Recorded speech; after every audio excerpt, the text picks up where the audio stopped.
What is up, Tube users, and welcome back to another installment of Overwatch 2 Heroes, an in-depth guide. Today, we're going to be taking a look at possibly my favorite all-around tank to play in this game, Junker Queen. Let's get right into it and talk about her passive ability. Junker Queen's passive ability is Adrenaline Rush. This passive allows Junker Queen to heal for 200% of wound damage dealt. Wound damage is a damage over time effect that Junker Queen uses on some of her abilities. We'll get into the details of those in a little bit. A few key things to note about this passive, however, is that if an enemy dies to a wound effect, Junker Queen will instantly heal for the remaining wound damage that it would have affected them. Wound damage can also be cleansed by things like Zarya's Bubble, Kiriko's Suzu, or self-cleansed by Moira's Wraithform, just to name a few abilities. Now, let's move on to Junker Queen's primary fire. Junker Queen's primary fire is Scattergun. This is a pump action shotgun that deals 2.4 to 8 damage per pellet depending on the range. The fall off damage for this weapon starts at 15 meters and reaches its minimum damage at 25 meters. Each shot has 10 pellets, so the maximum amount of body damage that a target can receive is 80 damage if all the pellets hit the body. Being a pump action shotgun, it also has a slow fire rate, only being able to fire 1.33 shots per second. Now, let's talk about Junker Queen's secondary fire. Junker Queen's secondary fire isn't from her scattergun, but rather a jagged blade that is held in her offhand. When used, Junker Queen will throw the blade at an enemy. If successfully landed, the blade will do 50 damage to the target, 30 damage over 3 seconds for a wound effect, and an additional 15 damage over 3 seconds on return. When the blade returns to Junker Queen, the target will be pulled slightly towards Junker Queen, and more significantly pulled if the target is above Junker Queen. The total amount of healing Junker Queen receives if she lands a jagged blade on the target is 90 healing. If the blade hits an enemy or any terrain, it will be recalled to Junker Queen automatically after 3 seconds. Or it can be recalled early by using the ability button again. The blade can also be recalled in midair. Any enemy targets that pass through the blade during recall will receive the 15 damage over 3 seconds wound effect. A few key things to note about this ability is Junker Queen will use this blade if she melees an enemy, which deals 15 damage over 3 seconds wound effect. Another thing to note is the cooldown for this ability starts when the ability is used, not when the blade returns. Now, let's move on to a simpler ability in Junker Queen's first ability. Junker Queen's first ability is Commanding Shout.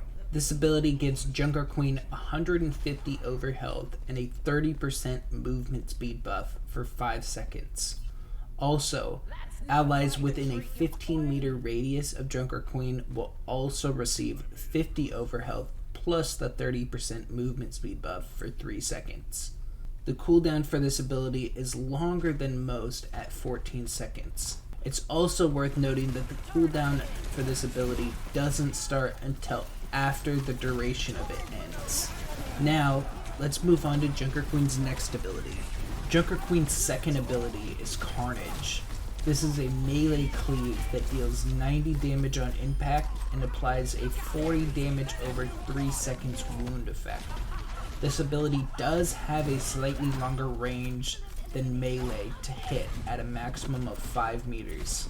The cooldown for this ability is 8 seconds, however, it can be reduced by each enemy that this ability hits. For each enemy that is hit with Carnage, the cooldown for this ability is reduced by 2 seconds.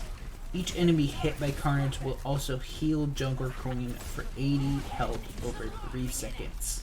Now, let's move on to Junker Queen's ultimate ability. Junker Queen's ultimate ability is Rampage.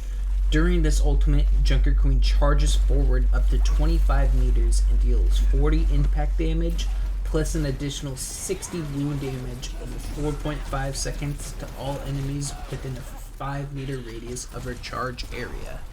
The wound damage heals Junker Queen for 120 health over 4.5 seconds for each enemy hit by her ultimate.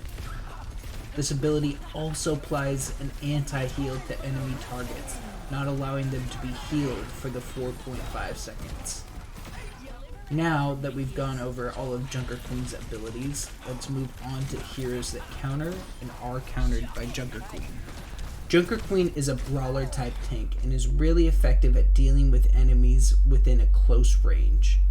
As for a tank matchup that works in Junker Queen's favor, I'm going to go with Winston.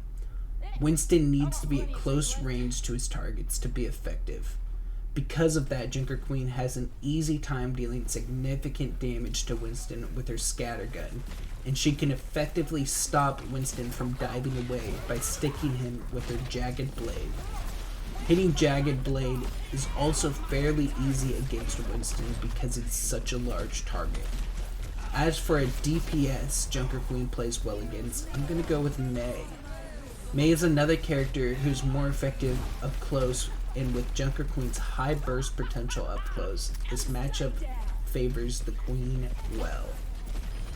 As for a support Junker Queen plays well against, I'm going to go with the Brigitte.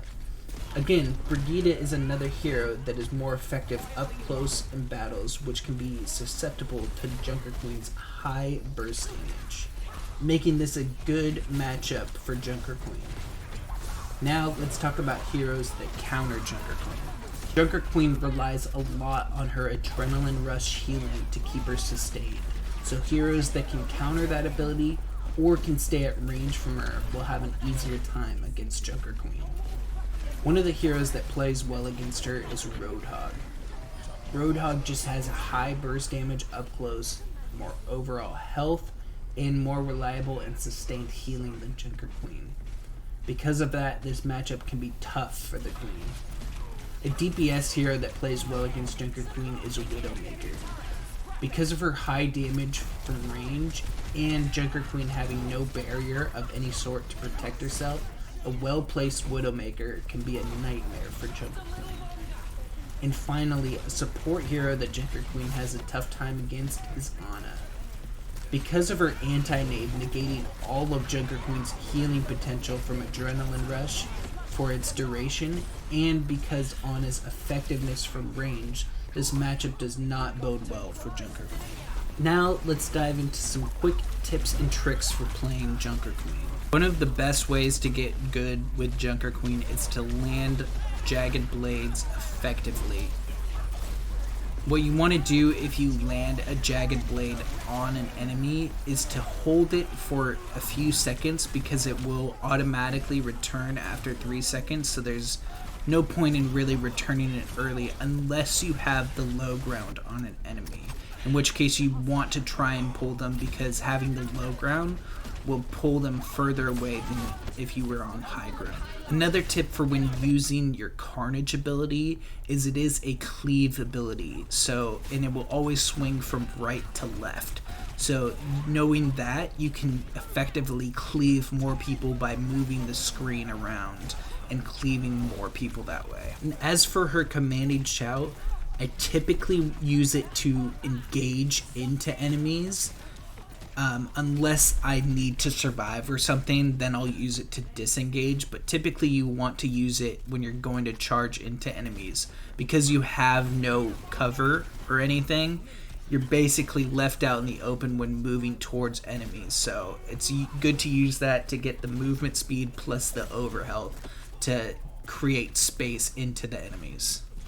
Another key thing to note about Junker Queen's ultimate ability is she will go that full 25-meter radius if there's no walls stopping her, and there's no way to stop it, so it can be a way of falling off the map or something. So just make sure that you position it properly when you're about to use it. It's also a key thing to note that only one wound effect can be active on an enemy at a time.